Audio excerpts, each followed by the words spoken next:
all need food. Most of us eat it every day, often multiple times each day. There's a lot of truth in the saying that we are what we eat.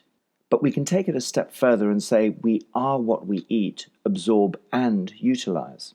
First things first, let's recognize that food is so much more than an energy source. It's much better to think of food as information. When you eat food in the right way, you'll become what we call metabolically flexible. That'll make you not only healthier and your body more efficient, you'll also be much less prone to developing diseases like type 2 diabetes. In this video, we're going to take you through the basics of our Food for Health guide that shows you not only the composition and relative amounts of the foods you should be eating, but also the ways of eating them to help drive metabolic flexibility. So let's take a closer look. Here are two of our food plates. The one on the left is our general flexitarian or omnivore plate. On the right is our vegan plate. Both plates are gluten and dairy free because these are the two most common allergens in the diet. You can add one or the other back in if you know you can tolerate them.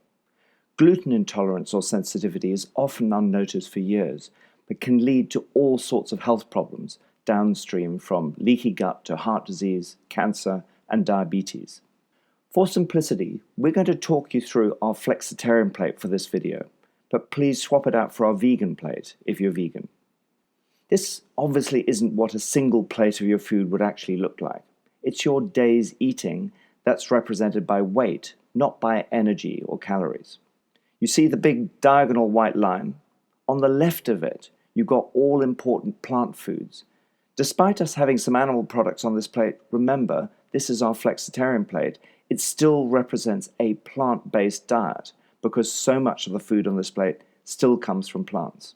We include a large amount of veg and a relatively small amount of fruit in our plate.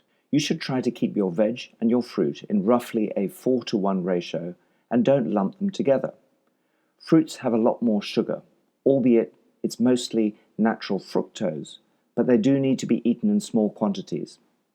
The science tells us that we shouldn't eat more sugars than about 5% by energy of the total energy eaten in a day.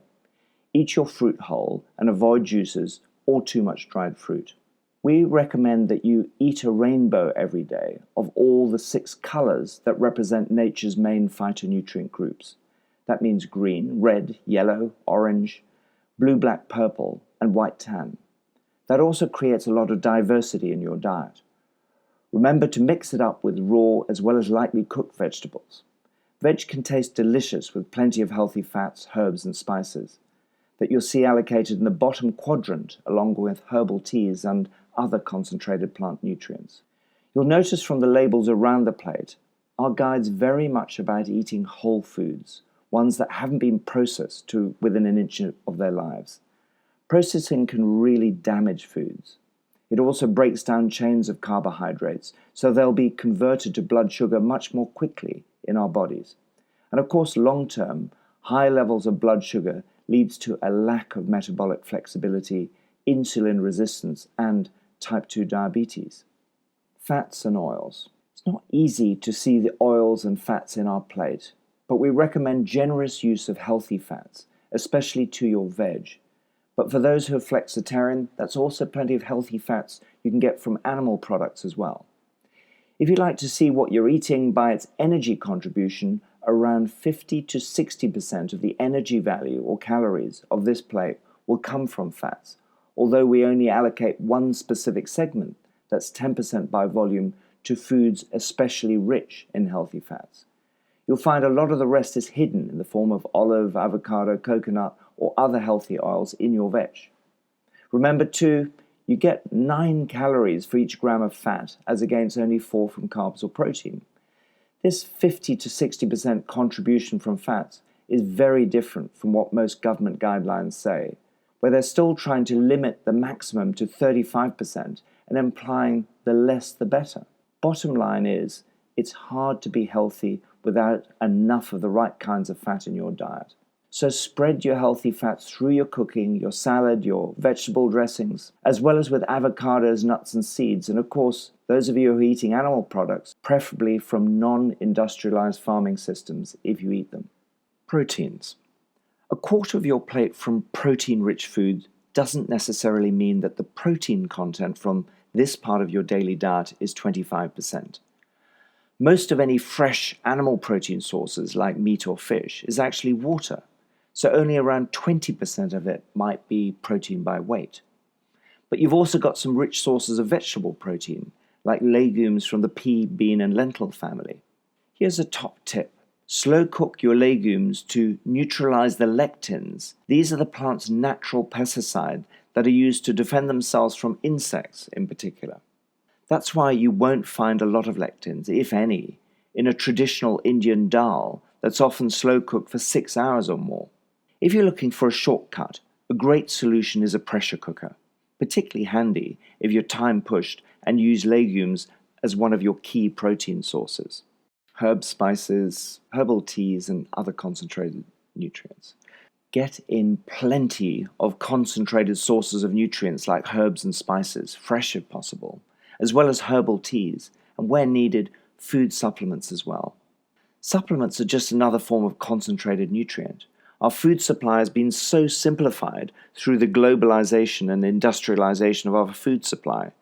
Many of us now suffer the effects of insufficient nutrient diversity and too much processing. That's why this is the only plate you'll find where concentrated nutrients have been allocated their own slice of the plate. Grains. You might wonder why we've left grains to last, when governments and a large part of the food industry are telling us grains are our staples. Well, the Food for Health Guide, that's become the go-to plate recommended by many leading nutritional practitioners, says it differently. For us, your veg, especially your non-starchy above-ground veg, is your staple, not your grains. Grains can be an important source of fiber as well as certain vitamins and minerals, but we can also get all these micronutrients and fibers from other food sources. Most grains are energy dense, not nutrient dense. That means they give you a lot of calories, but not much else, especially if they're highly refined or processed. As grains are carbs, a lot of those calories break down to sugars in your body, and then you're in danger of derailing your metabolic flexibility. That's especially the case where they're highly processed. No matter what you've been told, you can get plenty of energy and fiber from your veg as plant foods that are, after all, carbs too.